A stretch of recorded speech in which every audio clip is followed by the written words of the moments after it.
Para sa mga hindi nakapagtapos ng kolehiyo pero may trabaho, pwede nyo nang gamitin ang inyong work experience para makakuha ng college degree. Sa tulong yan ng Expanded Tertiary Education Equivalency and Accreditation Program o ETIAP-AC. Kung paano, alamin sa unang balita ni Darlene Kai.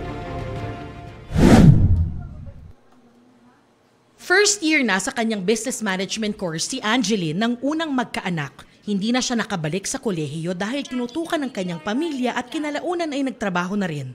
Nakasampung taon man sa sales at 5 taon bilang barangay health worker at ngayon secretary, baka anya mas marami pa siyang naging oportunidad kung may college degree. Sobrang laki ng epekto kasi di ba pagka nag-apply ka ng, yung mga gusto mo talagang applyan na trabaho, hindi ko siya ma-achieve dahil nga kasi laging hinahanap college graduate, kailangan at least 2 years to 3 years course bago ka makapag-apply. Eh syempre hindi naman ako Ngayon, mas posible na yan sa bagong lagdang Expanded Tertiary Education Equivalency and Accreditation Program o ETIAP-AC.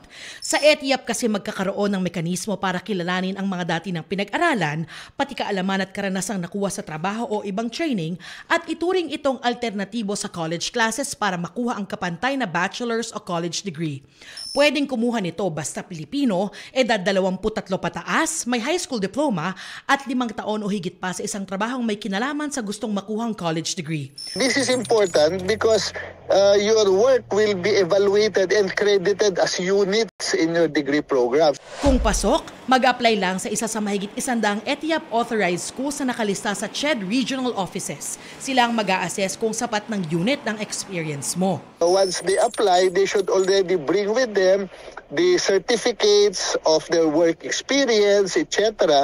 Kung lumabas na kailangan pang mag-take ng dagdag units o subjects para sa isang degree, pwede namang mag-online, night o weekend classes. Kung tutuusin, hindi naman na raw bago yung ETIAP dahil may executive order na ukol dito noon pang 1996. Pero ngayong may batas na ay mas mapapalawak at mas mabibigyang pondo raw ito ng pamahalaan para mas marami rin ang makinabang. Dahil dito, binigyan ng kapangyarihan ang Commission on Higher Education o CHED. Bilang lead agency, mas mapapatatag ang standards, monitoring at implementasyon ng ETIAP program sa buong bansa. Target daw na madoble ang mga kolehiyo at universidad na nag-aalok ng ETIAP.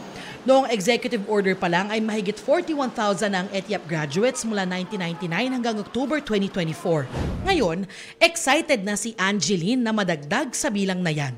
Mas gusto ko po yung yung may picture ka, syempre nag-graduate ka. Syempre, iba pa rin yung nakatapos ka. Ito ang unang balita. Darlene Kai para sa GMA Integrated News.